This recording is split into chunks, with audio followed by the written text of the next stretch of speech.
Olá, sejam todos muito bem-vindos ao canal Bespaça. Nós somos um lugar em que a gente pode conversar sobre os assuntos jurídicos da atualidade sem qualquer viés político ou ideológico. O tema liberdade de expressão foi dividido em 2 episódios. Em seguida, vocês irão acompanhar a segunda parte. Nela, nós tratamos sobre os remédios legais para o caso de abuso da liberdade de expressão e sobre o projeto de lei das fake news que está em trâmite no Congresso Nacional. Espero que gostem. Ficou muito claro que a liberdade de expressão ela não é absoluta, né? Existem suas limitações. Mas, uma vez havendo abuso, quais são os mecanismos, quais são os instrumentos que o ordenamento jurídico traz para a gente remediar esse abuso, né, da liberdade? É um bom tema. É assim, bom, vamos falar o que tem e quais são as dificuldades para até deixar perguntas, né? Primeiro, é vedado anonimato para possibilitar a responsabilização. Então, essa responsabilização ela pode ser em todas as áreas do direito. Penal, civil, trabalhista, eleitoral, militar, qualquer área. Né? Então, assim, a Constituição ela traça o geral e ela deixa bem claro que é relativo, mas ela joga para as outras leis fazerem esses limites. Então, assim, o único resposta que ela já dá de cara é o direito à resposta. Então, ela fala basicamente o seguinte, se alguém fala, eu posso falar. Né? Há um tempo, eu trabalhei no Tribunal de Justiça Militar, muitos anos atrás, e tinha um caso interessante. Tinha uns policiais que eram os policiais militares que ficavam responsáveis por conduzir o preso ou o acusado até o julgamento. E teve um caso de grande repercussão, um crime, um homicídio qualquer lá, e um caso muito midiático. Então, o tribunal ficou cheio de pessoas do lado de fora, imprensa, aquele monte de gente e tal. E o policial, à época, eu até perdi contato com ele, ele ainda é policial hoje. Na época, ele fez o seguinte, ele era o responsável por conduzir esse preso até o julgamento.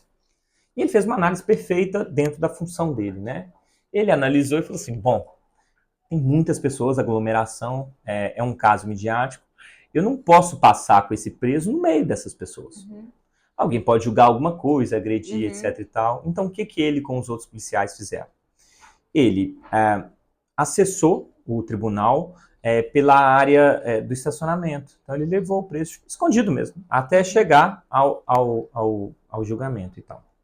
E aí, naquele momento, um determinado programa de TV e tal, criticou, falou que ele não estava preparado, que ele não fez isso, que ele estava tolhendo a liberdade de imprensa. E foi bem interessante, porque ele judicializou essa questão. Né? Então ele pediu o direito de resposta. Então o que fez? No mesmo horário em que o programa foi veiculado, com o mesmo tempo, ele teve a oportunidade de explicar. E aí ele explicou, porque ele falou assim, não, inclusive eu sou policial, mas eu tenho uma formação em direito, eu me preocupei com a dignidade do sujeito, ele podia ser agredido, por isso a minha função é proteger isso. Então eu não queria tolher nenhuma liberdade, mas eu fiz isso para evitar, porque eu não tinha controle sobre aquilo. O direito de resposta é isso, entende? Às vezes a pessoa fala, mas a outra tem que ter a oportunidade da versão dela. Né?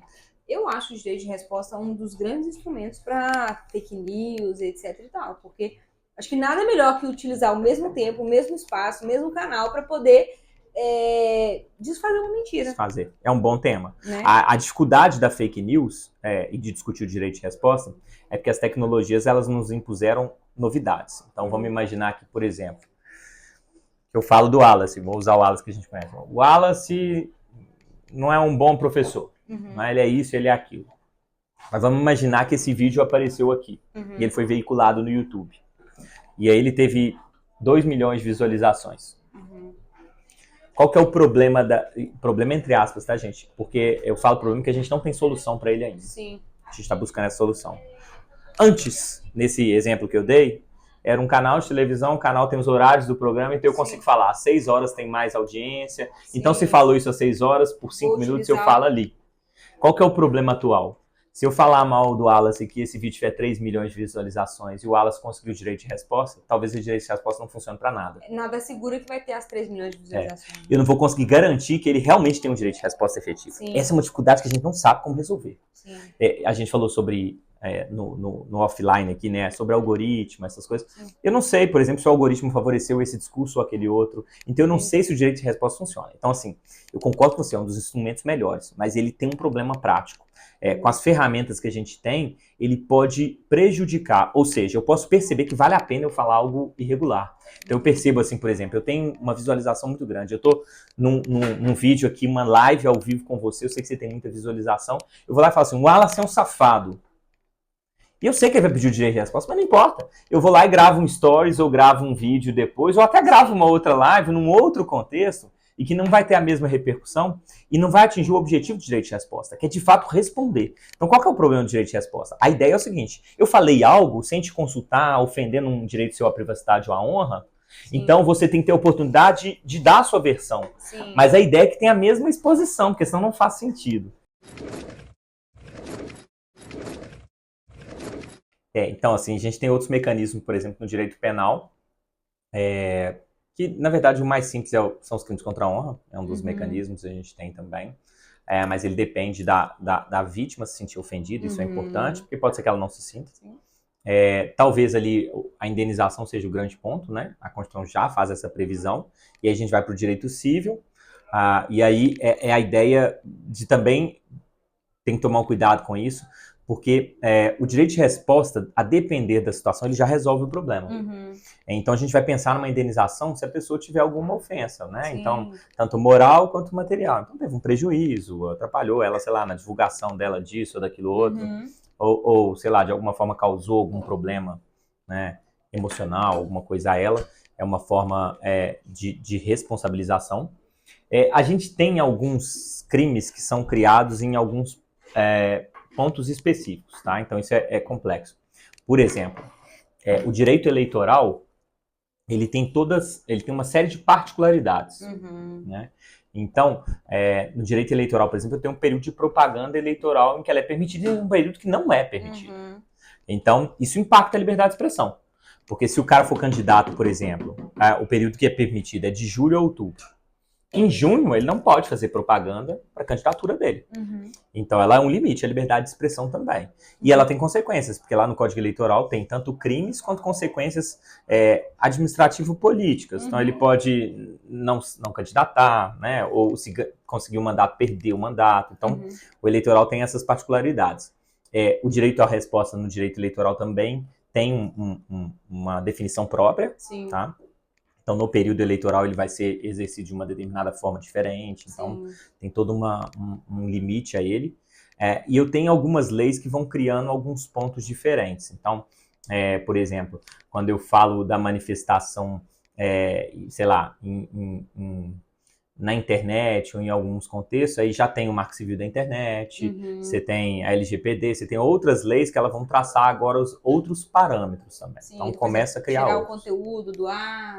Tirar o conteúdo, vetar o acesso a ele, né? Então, vedar o acesso a ele. Então, ela começa a ter. Mas, basicamente, tem diversos outros limites, né? Assim, nem dá para listar todos. Sim. Porque, sei lá, igual o exemplo que eu dei lá no começo da nossa conversa sobre um professor que fala algo de uma aluna. Pô, a consequência pode ser no direito trabalhista. Sim. Então, assim, rescisão do contrato, não, do vínculo trabalhista, não sei nem o termo correto, que eu não sou da área. Mas então, esses são algumas das consequências, sabe? Na verdade, são consequências em todas as áreas do direito. Sim. Professor Vinícius, eu queria te perguntar o seguinte, assim, dentro dessas, a gente sabe que tem consequências, e são importantes essas consequências, mas eu queria que você ajudasse o pessoal a entender o que seria essa censura prévia. Isso é um bom, porque na verdade. Não pode ser um mecanismo, né? A censura prévia sob pena de você tolir a própria liberdade de expressão. Muito importante, porque na verdade eu esqueci do principal, né? A gente está conversando, então. A censura, ela é um bom tema, né? A primeira coisa que tem que se lembrar com a censura, tomar um cuidado muito grande com ela. É até um pleonasmo falar em censura prévia, porque só existe censura se ela for prévia. Então a primeira coisa é lembrar o seguinte, o que é censura? Que esse é um conceito jurídico e tem um conceito comum. Tomar cuidado com esses conceitos. O que é censura? Juridicamente. A censura é quando eu impeço uma fala antes dela ser proferida. Tá? Então, antes da professora, por exemplo, veicular esse vídeo aqui, ela me impediria de falar algo. É o que acontecia na ditadura, por exemplo, com as músicas, né? Então eu fiz uma música. Antes da música ser lançada, eu passaria para você e você fala, não, isso pode, isso não pode, isso não pode. Então o que a Constituição proíbe é a censura, que é uma vedação da fala antes dela ser proferida. E aí vem uma confusão. Depois que a fala é proferida, ela pode ser tolhida, e isso não é censura. Tá? Isso não é característica de censura. Agora, não quer dizer que ela pode ser tolhida por qualquer coisa. Então, um exemplo. Aí eu falei, professora não pica cebola nenhuma, ela é uma estelionatária da cozinha. Né? Não tem nada de habeas pasta aqui. Né? Se eu proferir essa fala e você sentiu que isso violou, por exemplo, isso te atrapalhou na sua divulgação, isso te trouxe alguma consequência, você pode, por exemplo, pedir para retirar esse conteúdo, pedir que eu retire essa fala. Isso não é censura. Qual que é a dificuldade? A dificuldade é que é claro que, como é uma coisa que depende de análise, isso abre espaço para abuso de poder também. Claro. Pode ser que, por exemplo, eu fale algo da esquerda ou da direita, e aí você questione isso e judicialmente eu impeça isso. Então, aí que está a dificuldade. Mas então lembrar que a censura que é proibida juridicamente é essa. Né? Antes da fala ser proferida, eu impedi. Então, se eu fizer, por exemplo, um livro falando de você, seria censura se antes desse livro sair para circulação, ele fosse impedido de circular. Agora, a partir do momento que ele sai, se você, por exemplo, identifica que eu menti, falei algo, você pode, por exemplo, pedir a retirada desses livros? É possível. Isso não é censura juridicamente. Porque o termo censura, no senso comum, é quando você impede que algo seja dito, né? E aí isso, vem a confusão. eu até fiz um vídeo essa semana falando exatamente dessa liberdade de imprensa e da liberdade das biografias não autorizadas, né? Que é autorizado divulgar a biografia, mas isso não significa dizer que não há uma responsabilização caso aquela biografia viole os direitos do biografado. Né? Perfeito. O que você acabou de falar é a responsabilização civil, né? Responsabilização a posteriori. Então, a censura é a vedação da fala, mas não quer dizer... Eu brinco com meus alunos assim, você pode falar o que você quiser, mas você responde pela sua fala. É isso. A censura é quando você não pode falar o que você quiser. Você pode falar isso, aquilo outro. Então, você sempre pode responder pela sua fala. E lembrando que essa resposta depende também, no caso concreto, da pessoa. Um exemplo bom, sem fugir muito, eu não sei se todos lembram aqui, quando tinha um goleiro do Grêmio lá, que jogou até no Atlético, o Aranha, né? E ele estava num jogo, ele era o goleiro do Grêmio, e um torcedor falou assim, Aranha, seu macaco, né? E ele falou que aquilo era ofensivo à honra dele e provocou lá o judiciário para falar de um crime contra a honra, né? E na mesma época, o Pelé, ainda vivo, ele fez uma entrevista e falou assim, acho uma bobagem, porque se eu fosse ficar reclamando ou fazer algo toda vez que alguém me chamasse de macaco, eu não jogava bola. O que é importante disso? A honra, ela tem um aspecto individual. O que te ofende pode não me ofender. E basicamente é o seguinte, pro Aranha ofendeu, pro Pelé não. Problema nenhum. Então, esse negócio da responsabilização, ela também vai depender do caso concreto. Depende do contexto em que foi falado, quem falou, em que situação. Então, por exemplo, apelidos, né? Que parece que é uma polêmica, você não pode falar o que você quiser. Na verdade, é a mesma lógica. Se a gente tem uma intimidade, a gente fala algum apelido, mesmo que seja um apelido jocoso, ou de sacanagem, de brincadeira, não tem um problema, porque a gente tem uma aceitação mútua. Isso não quer dizer que uma pessoa que não te conhece pode falar a mesma fala, entende? Entendo. Então, a censura, ela tem esse ponto. Onde que a gente tem a dificuldade hoje? Quando a gente começou a tratar desse tema censura, era uma lógica diferente. Né? Era uma lógica em que o direito é para evitar o abuso de poder.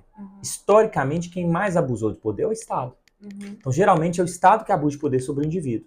Então, a lógica da criação desses instrumentos era uma lógica em que o Estado abusava sobre o indivíduo. Então, os direitos fundamentais, eles surgem, e não tem nada a ver com esquerda e direita, tá? Mas eles, o que a gente chama de direito de primeira dimensão, eles surgem no Estado liberal. Tá? E a primeira função deles é proteger o indivíduo do Estado, porque o Estado é muito forte. Então, o Estado está acima de você, você protege ele aqui. Depois ele vai ganhando outras conotações. Então, qual que é a dificuldade da censura no primeiro momento? Que é uma discussão que é tranquila. A gente pensava no Estado. Então, você pensava no Estado, ele falava o que você podia dizer ou não. E isso não é permitido. Qual que é a nossa polêmica, que não é polêmica, que talvez não dê para falar hoje, porque eu estou falando muito já. Porque hoje a gente tem outros fatores. Por exemplo, nós estamos aqui no YouTube, no TikTok, no Instagram. Tem mais alguma rede? Não, né? Falei as três, né? Acho que são as principais, tá? Estamos nas principais redes. Twitter. Twitter X, também, né? X, agora mudou o nome, XX. X, enfim. Eles não são um espaço público. Uhum. Ele não é uma praça pública. O Instagram, o X, eles são de empresas privadas. Uhum. Então, quais são os percursos novos para os juristas novos, para os tribunais e tal? É lembrar, pela interpretação jurídica, que ele é um ambiente privado. Então, por exemplo, se antigamente eu fosse na Globo e fosse numa entrevista falar assim, a Globo, o SBT ou qualquer rede, né? Ele não presta. Eles iam cortar aquela fala. Ele não é obrigado a veicular algo contra ele. Então aí começam algumas polêmicas. Por quê? Porque essas redes, como são um ambiente privado, de novo, usando a interpretação que a gente tem até hoje, elas podem, por exemplo, retirar um conteúdo por vontade delas? É possível. Né? Porque é uma empresa privada e não é um ambiente público. Isso é tão simples? É claro que não. A gente já está vendo que isso está se modificando, né? Apesar de ela ser empresa privada, começa a ter alguma... Porque as pessoas não sabem ou não utilizam ela nesse sentido. Porque apesar de ser uma empresa privada, ela está se tornando um mecanismo de expressão da vontade popular, da democracia, da liberdade de expressão. Então, assim, ela também não pode ter o monopólio da fala. Exato. Então aí começa a complicar esses fatores, né? Sim. A gente tem discussões relevantes, no Brasil ainda não, mas, por exemplo, que já está na Corte Europeia de Direitos Humanos, está também na Corte Americana, que é, por exemplo, a discussão sobre, que às vezes a gente nem pensa nisso, né? Você vai baixar um aplicativo para o seu celular, você tem 2 lugares que você vai baixar. Né? Você tem 2 lojas lá. Né? E aí o que acontece? Essas lojas começaram a não veicular determinados aplicativos. E aí começar a se discutir, mas peraí, elas podem isso? Aí no primeiro momento a resposta é assim, são empresas privadas. Mas quando você percebe que as pessoas só conseguem ter acesso aos aplicativos por meio dessas lojas, a gente começa a ter isso que você falou. A gente começa a ter um problema. Isso é um assunto em alta na Corte Europeia, porque eles estão tentando resolver isso. E aí, o que eu acho que a gente vai caminhar, e aí é interessante, porque parece que é algo novo, e é novo, mas não é. Então, assim, você já tem regulamentações, você já tem leis, já tem decisões, principalmente na Europa, mas nos Estados Unidos também, sobre o tema, o que até facilita para o Brasil começar a traçar esses limites. Mas, assim,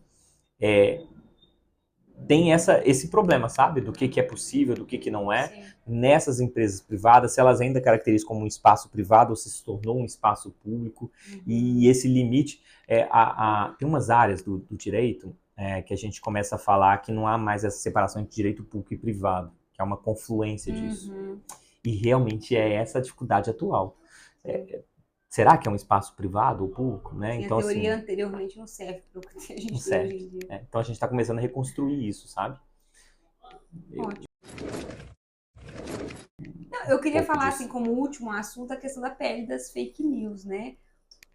Tem um grande objetivo, né, que é reprimir esse fake news, esses discursos de ódio, né, que a internet realmente não é uma terra sem lei, mas existe, por outro lado, uma grande preocupação de que não haja uma censura prévia, né? Sim, tem sim. O que você pode falar desse projeto? Eu vou falar do projeto com aquelas dificuldades, né? A gente tem que tomar muito cuidado com esses assuntos. Não é que tem que tomar cuidado, é porque são os assuntos que estão com polêmica e às vezes há uma mistura. Assim, eu sempre tomo cuidado, assim, não é nenhuma mistura de esquerda, direita, centro, não é nem isso, liberal, social, comunista, etc e tal. É porque as pessoas fazem a leitura segundo seus filtros, né? Então, isso torna um fato complicador. Mas, assim, primeiro, né, fazer algumas intervenções importantes. Fake news, né, ou mensagens falsas, né, em português e tal. Esse não é um assunto novo. Esse é o primeiro ponto. Ele é um assunto antigo, né? É um assunto antigo por quê? Porque sempre existiu. Né? O que a gente tem de rediscussão é a amplitude disso. Né? Então, se eu falasse mal do candidato à prefeitura com você aqui, num grupo de 10 pessoas, isso ia ficar entre nós. Hoje isso tem um ambiente de viralizar, de ser para milhões, então começou a ter consequências diferentes. Né? Então, essa é a primeira oportunidade. Segundo ponto, já existem previsões sobre a fake news, mas mais objetivos, onde? No direito eleitoral. O direito eleitoral, eu não lembro de quando é o Código Eleitoral, mas ele também é antigo, ele já previa punição para fake news no ambiente eleitoral. Né? Então é possível, eu não lembro também de cor das consequências, mas até perder mandato, tá? Então já tinha uma previsão. Só que lá no direito eleitoral ele é bem objetivo. Ele é o seguinte, o que é fake news para o direito eleitoral? é quando você fala alguma coisa sabendo que aquilo é mentira. Uhum. Eu falo assim, houve uma fraude, Uhum. mas eu sei que não teve a fraude. Isso que Uhum. seria. Se eu tiver dúvidas, Não não é. seria, entende? Entendi. Então, assim, já começa com umas conceituações que são importantes. Mas, E isso é importante mesmo, por exemplo, falando de medicina, o tomar sol depois do meio-dia faz bem ou faz mal? Não dá pra saber, cada hora a medicina tem uma tem uma interpretação, né? interpretação. Eu brinco sempre usando um professor, o André Leal, ele falava uma coisa boa, achava uma boa explicação para diferenciar a ciência da religião. Uhum. E ele falava assim, a religião ela tem dogmas, né? Então dogmas são verdades inquestionáveis. Então, por exemplo, toda religião ela pressupõe que Deus existe, não tem como questionar que Deus existe, é um dogma, né? E a ciência ela não tem dogmas, elas têm verdades temporárias. Uhum. Então, e o direito é uma ciência, a medicina ela é todas. Então, onde que está a linha que teoricamente seria o problema? É isso mesmo. Hoje a manteiga faz mal, amanhã ela faz bem. Né? E não é incomum isso na ciência. É basicamente o seguinte: eu estudo a manteiga e falo, a manteiga faz mal por isso, isso, isso, outro, e faz bem por isso, isso, outro. E eu soltei minha teoria. A partir do momento que ela é solta, todo mundo pode questioná-la. Então, se alguém pega minha teoria e questiona ela e fala o contrário, não tem problema nenhum. Então, assim, isso não é um problema. Tá? Questões ideológicas ou questões de posicionamentos, etc e tal. O problema é quando eu falo algo sem, por exemplo, ter provas, ou faço uma indagação que eu não tenho como demonstrar. Né? E aí começa a vir. Então, qual que é o cuidado da PL? E aí, primeiro, cuidado geral. Qual que é o cuidado de regulamentar esse assunto? É não fazer uma regulamentação ideológica. Então, qual que é o cuidado de eu regulamentar? Eu começar a falar o que pode ser dito. Então, eu começar a falar assim, não pode falar de esquerda ou direita. Por exemplo, polêmico, mas lá. Eu falar assim, não pode falar que a união homoafetiva é errada. Não é possível falar assim. Não concordo, não tem nada a ver, mas é possível que as pessoas falem sobre isso. Esse que é o cuidado. Né? Trazer esse limite. O PL em si, que foi o que foi apresentado, eu não lembro o número dele, mas... Eu coloco daqui a pouco. Tem essa vantagem, né? Ele em si, ele até não incorre nesse erro. O PL ele foi dito como o PL da fake news, mas ele não trata exatamente de fake news. Eu não estou querendo falar que ele é perfeito, hein? Longe de mim. Mas ele é interessante porque, na verdade, ele trata mais sobre responsabilização. Qual que é a nossa dificuldade hoje? Vamos imaginar um cenário sem internet. Eu vou tentar ser rápido. No cenário sem internet, vamos imaginar que eu falo. A professora não cozinha nada. É vedado anonimato. Então você vai saber que foi eu, Vinícius, que falou. Se você não achar problema, beleza, você não faz nada. Mas se você se sentir incomodada, você vai poder acionar o direito para tentar resolver isso. Seja no penal, civil, trabalhista, qualquer outra área. Beleza, então tá resolvido. Vamos imaginar que eu falei a mesma coisa. A professora não cozinha nada. Mas eu cheguei numa rede de TV e falei: a professora não cozinha nada. Tecnicamente, penalmente, quem que é responsável pela fala? Só eu. Né? Então eu responderia pela minha fala e a rede que veiculou a minha fala não responderia. Né? Porque tem como eu responder. Num contexto anterior, se eu, por exemplo, pegasse um jornal, para quem não sabe, gente, jornal é uma folha de papel que põe as notícias, tá? Num contexto anterior, se eu falasse assim, no jornal, a professora não cozinha nada, e não assinasse essa matéria, quem ia responder? O jornal. Né? E aí o jornal, ele falasse, não vou responder não, quem falou foi o Vinícius. Então o jornal deixaria de responder, mas me indicaria. E estava tudo tranquilo, isso resolvia os problemas. Qual que é o nosso problema atual? Nosso problema atual é o seguinte: se eu chegar aqui no YouTube e falar o Wallace é um professor ruim, tecnicamente, como seria a solução? Bom, aciona o Vinícius que falou, né? E tá tranquilo. O YouTube, o TikTok, o Instagram, eles não respondem por isso, a não ser que fosse a mesma situação. Mas qual que é o problema prático hoje? O problema prático é que eu posso criar um robô no Instagram, eu posso criar um robô no X, eu posso criar uma imagem falsa no YouTube, eu posso criar um vídeo falso no YouTube. Então, qual que é o problema atual? O problema atual é que eu não consigo chegar a quem falou a fala. Então, se eu, por exemplo, lá no Instagram, criar um fake e falar a professora não cozinha nada, e você falar assim, não concordo com isso, aí você vai acionar, você não sabe quem é. E aí, qual que é o contexto que a gente tem hoje? a regulamentação que existe hoje, ela fala que a rede não responde. Só que fica um vácuo. Né? Qual que é o vácuo? Se você quiser, se você não concorda com essa fala, você não consegue identificar quem que é e você não consegue responsabilizar quem veiculou essa fala. Então, o contexto que o PL surge não é nem de falar qual fala pode ser dita ou não. É de criar mecanismos que possibilitem essa responsabilização. Então, o PL ele fala, por exemplo, que as redes, elas não são responsáveis por todas as falas, é quem proferiu a fala, mas elas são responsáveis por identificar quem fez essa fala. Então, ela passa para a rede a responsabilidade, por exemplo, de se preocupar com quem tem aquele acesso. Que é uma coisa tecnologicamente, eu não estou falando que essa é a resposta, tá? Mas que tecnologicamente é possível. Por exemplo, hoje a gente vai fazer cursos na internet e já tem várias empresas que elas pedem um reconhecimento facial. Sim. Então é possível, por exemplo, é possível que você peça identidade, etc. E a gente sabe que, por exemplo, para abrir um e-mail, abrir uma conta numa rede social, você não precisa de nada. Eu posso inventar o nome e colocar. Então, nesse contexto, o PL é muito bom, porque ele está tentando resolver um problema de um vácuo. De novo, porque ele não fala o que pode ser dito ou não. No sentido de falar assim, ô redes, vocês começam a ter responsabilidade. Qual que é o problema prático do PL? Ele traça uma lista de responsabilidade para essas empresas. Então, por exemplo, ele fala que as empresas elas têm que manter dados sobre quem entrou, sobre um problema muito atual. A gente tem crimes cibernéticos, fraudes, que as pessoas estão caindo diariamente, e que está no Google. Você digita assim, quero comprar um carro X, e a primeira resposta é de um golpista. E é patrocinada. Então, a empresa ganha dinheiro de um cara que está cometendo um crime.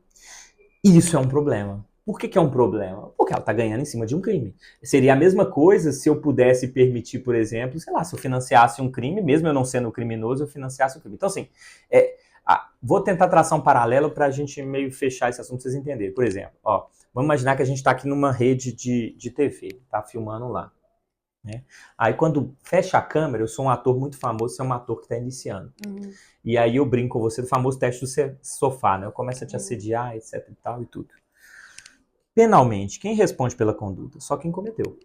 Então, se eu te assediar, eu respondo pelo crime. Sim. Mas, o que foi se construindo? Isso continua sendo assim. Só que o que se construiu é que a empresa ela tem responsabilidade também se ela nada fizer sobre isso. Então, se você pega e denuncia, você fala assim, Vinícius está assediando. Aí a maquiadora fala, Vinícius está assediando. A outra atriz fala, Vinícius está assediando. E a empresa nada faz, ela pode vir a responder pela essa omissão. De certa forma, o PL ele meio que faz isso. Ele fala assim, olha, quem é responsável pela fala? Quem falou. Mas se você não identificar ou não possibilitar essa identificação, você não criar nenhum critério que permite isso, a gente tem um problema. Essa é a parte tranquila do PL, para mim não há nenhuma polêmica, ele encaixa perfeitamente, é bom. Né? Qual é o problema desse PL? Não em termos de liberdade de expressão, é um problema prático. A partir do momento que você cria obrigação para essas empresas, obrigações têm custos. Sim. Aí que entra um problema muito prático. Por que é um problema? É um problema mesmo. Porque, de certa forma, você vai mexer ali na liberdade empresarial e no custo daquilo, né? A gente está fazendo algo de graça aqui, né? A gente está com o nosso tempo aqui, você está usando o YouTube sem nenhum pagamento, etc e tal. E se o YouTube não é um bom exemplo, tá? Porque o YouTube é uma plataforma mais fácil de ter esse controle. Ele pode vir a ser com esse negócio da possibilidade de fazer vídeos falsos, né? Mas ele ainda não é um problema. Agora, o Facebook, Instagram, X, eles são. Porque a gente tem vários casos em que não existe uma pessoa real ali. São robôs, né? Hoje você pode fazer uma inteligência artificial que ela vai criar 20 perfis para conversar, para contribuir, né? Então, eles já são um problema mais real. Porque se, por exemplo, criarem um robô para falar mal do Vinícius, eu não consigo saber quem é, eu não consigo responsabilizar essa pessoa. Então, esse vácuo ele resolve. Agora, a partir do momento que, se esse PLS fosse aprovado, o que aconteceria? Essas redes, elas passariam a ter que criar mecanismos para isso. E aí, isso eu não tenho condições de falar, porque é algo tecnológico, né? Por exemplo, para abrir o Instagram agora tem que pôr o CPF, isso resolve o problema? Não resolve. A gente sabe que a gente acha o CPF. Exatamente. Né? Então pode ser que não resolva. Abrir conta bancária hoje em dia com o CPF alheio. Né? Alheio. Então pode ser que não resolva o problema. E isso talvez, e eu não sei de novo, talvez seja tecnicamente impossível. Não sei se tecnicamente é possível. né? Agora, talvez, não sei, fazer uma parceria com o Egov, alguma aí, coisa que, né? Criação de conta junto com o Egov, que é um sistema que aparentemente que já é, né? confiável, que já O de chave que a existe. gente usa, né? As Sim, chaves. chave. Então, assim, agora, eu acho que tem um paralelo que pode ajudar quem tá ouvindo a nossa conversa, que é o das apostas, né? Qual que é a polêmica das apostas? Vamos imaginar assim, aposta esportiva. Como é que uma empresa de aposta ganha dinheiro? Quanto mais pessoas apostarem, mais ela ganha, certo? Então, qual que é o problema prático? Imaginando que não tem nenhuma regulamentação. Você aposta se você quiser, se é maior de idade, Sim. capaz, o dinheiro é seu. Você aposta na minha empresa aqui, tá tranquilo. O problema é que algumas pessoas começam a usar como fraude, como foi o que aconteceu. Então, vamos imaginar o seguinte, eu combino com um jogador da Série C, ou melhor, da Série B do campeonato estadual do estado X, está mais afastado. Vou fazer o jogador, vai tomar um amarelo, eu vou apostar no amarelo. Uhum. E aí, a gente começa a fazer muitas apostas, porque a gente vai ganhar dinheiro ali. Não há interesse da empresa de aposta em fiscalizar isso, porque para fiscalizar ela vai gastar dinheiro. Sim. Então, qual que é o mecanismo que se utiliza na Inglaterra, utiliza em outros estados, que até utiliza no Brasil aqui? Não foi legislado, mas vai sendo utilizado. Eu não posso proibir a aposta ou proibir isso, mas eu posso falar o seguinte: empresa de aposta, toda vez que tiver uma aposta incomum, você é obrigado a notificar o Ministério Público e a polícia. Uhum. Você não tem que fiscalizar, não é seu papel. O papel é do Estado fiscalizar a aposta, mas você tem que notificar. E foi o que permitiu os problemas das apostas, né? Ela notificou, falou assim, olha, na Série B do campeonato estadual não é comum um volume tão grande de dinheiro numa aposta. Isso está estranho. Manda para o MP, manda para a polícia, investiga e vê se é. Sim. Então, o PL, ele é salutar se ele fizer isso, entende? Entendi. Ele até tá isso. Ele obrigar a ter uns mecanismos, porque a rede social, elas ganham dinheiro como? Quanto mais gente tiver, Sim. quanto mais gente fala. Então ela não está preocupada com o discurso, ela preocupa que esse discurso seja viralizado. Uhum. E aí isso acaba permitindo que ela permita discursos que não são possíveis. Por exemplo, um problema atual. Criança não pode trabalhar. Uhum. Aí teve um caso recente em que uma criança ela ganhou muito dinheiro numa rede social, que eu acho que é Kawaii, eu esqueci o nome, tá? Ela ganhou muito dinheiro, ela estava ganhando dinheiro com os vídeos dela. Sim. E aí a empresa deu para ela de presente, para quem tinha tantas visualizações, ou tantos seguidores, ela dá uma cesta. Chegou uma cesta assim, com uma Xandão. Ela deu uma Xandão para uma menor. Entendi. Aí qual que foi a defesa da empresa? Ela falou assim, não, a minha plataforma é proibido menores de 18 anos. Mentiu, né? Na hora de criar a conta. Mentiu. E ela tem razão? Tem. Essa é a responsabilidade dos pais. Mas ao mesmo tempo percebe que a própria empresa deu presente e a empresa ainda brinca. Ela fala assim, não vai beber não. Ou seja, ela tem consciência que quem está de fato fazendo o vídeo é uma criança. Só que ela não se importa porque ela ganha dinheiro com essa visualização. Então quando vem esse PL nesse sentido, ele traz essa possibilidade. O que eu acho que é problemático, a fiscalização também é legal no PL, tá? Existem formas diferentes de fiscalizar. Eu posso o Estado fiscalizar, eu posso a sociedade civil fiscalizar. São mecanismos diferentes. Eu não sou da área de direito do trabalho, mas acontece isso lá. No PL, o que a gente está analisando, porque tiveram vários, eles colocaram autorregulação. Então eles vão criar igual o CONARF, CONAR. De propaganda. O de propaganda, o CONAR, não é um órgão estatal. É um órgão dos próprios publicitários em que eles fiscalizam a publicidade.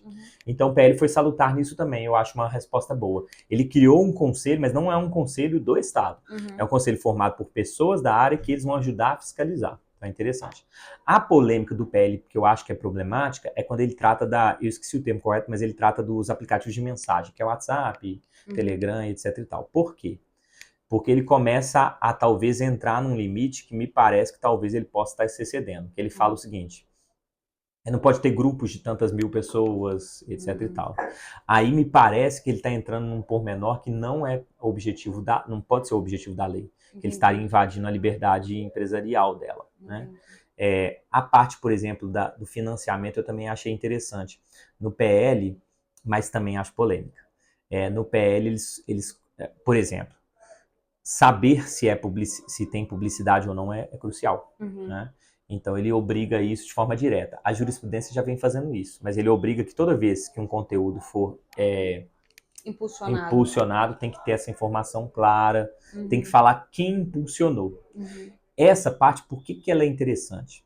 No direito eleitoral, no Brasil, seguindo a linha europeia, a gente vigora uma limitação da propaganda. Uhum.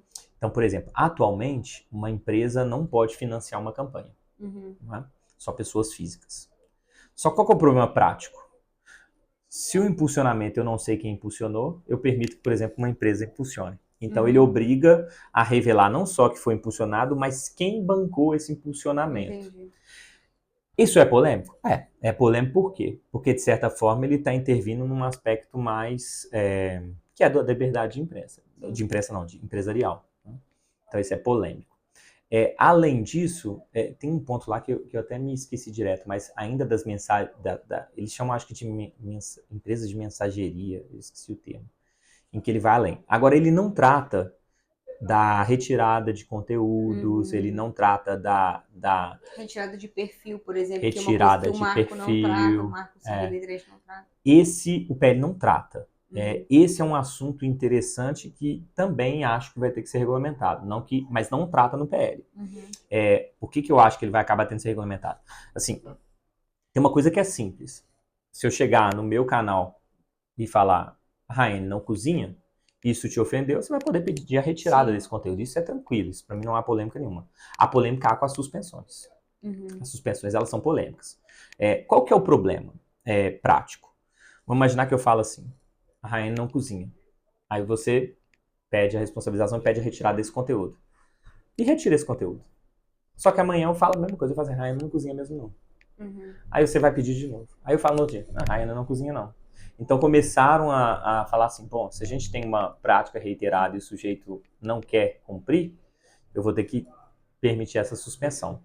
Mas aonde que está, que até aquela decisão que a gente não vai comentar, porque eu já estou demais aqui, mas pode ser para um próximo assunto do STF, é exatamente nesse vácuo que ficou ali não é nem vácuo, na verdade a lei da internet, como é que chama? O Marco Civil, ele fala claramente que a rede não é responsável pela fala. Né?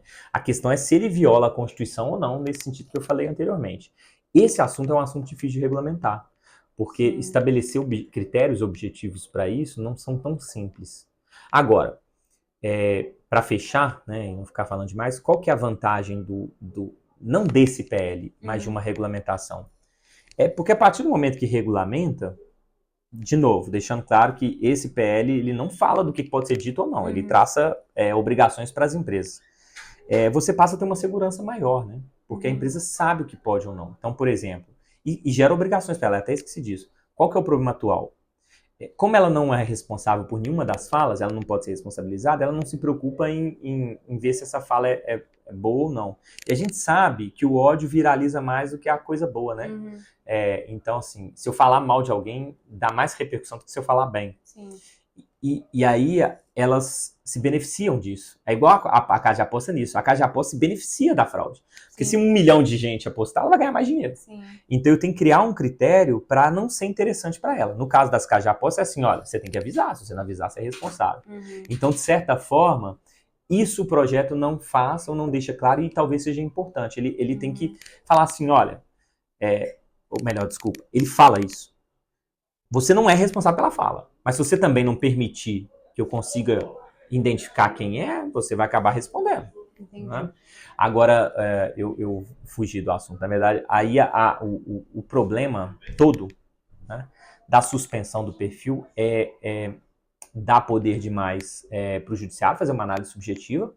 Então, por isso que eu acho a regulamentação é interessante. Porque se for regulamentação, não vai ser o judiciário. Sim. O judiciário não é o melhor órgão para fazer uma regulamentação. Sim. Porque ele não tem as diversas ideologias representadas, né? No parlamento eu tenho a esquerda, eu tenho a direita, eu tenho o centro, eu tenho o católico, eu tenho o cristão, eu tenho o ateu, eu tenho o agnóstico. Então, a regulamentação ela só é interessante porque ela tende a ser menos abusiva. Sim. Né? Então, nesse sentido, o PL não fala disso, mas eu acho que seria interessante, por exemplo, tratar da suspensão. Porque da forma como está, fica completamente na mão do juiz. E aí a gente vai ter decisões díspares, Sim. como já está tendo. E traz insegurança jurídica. Traz insegurança. A empresa não sabe, a pessoa não sabe que ela pode ou não. E dependendo se a empresa for responsabilizada, às vezes na dúvida ela vai tirar. isso pode ensejar uma censura prévia. É um problema. Tentando, né, não estender muito, mas o termo censura prévia ele é interessante quando a gente fala disso. Se vier a regulamentação, o que pode acontecer? Essa mesmo, que eu até acho que na maior parte dela é boa. Como traz muitas obrigações para as empresas, na dúvida, elas vão vedar todos os conteúdos. Então aí pode encaixar esse conceito que não é jurídico, mas é de tal da censura prévia, porque da rede começava a fazer assim, na dúvida, eu retiro o conteúdo. E aí acaba a gente vai ter um problema oposto, sabe? Sim. Então assim, não acho o PL ruim mesmo. Eu fiz algumas análises dele até para atender meus alunos, o meu público.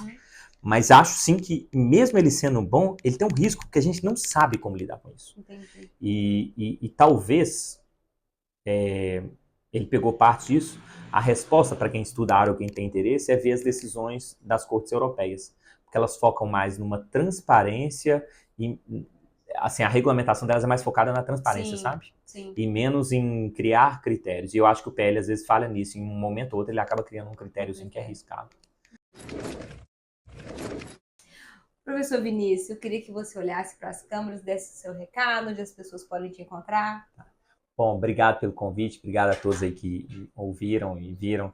Eu fico à disposição aí, qualquer dúvida, alguma informação, é só digitar lá Prof. Vinícius Gomes, YouTube, Instagram, X, tá em todos lá. Precisando de alguma dúvida, querendo fazer algum comentário, é só mandar uma mensagem que eu fico à disposição. E é isso. Obrigado aí.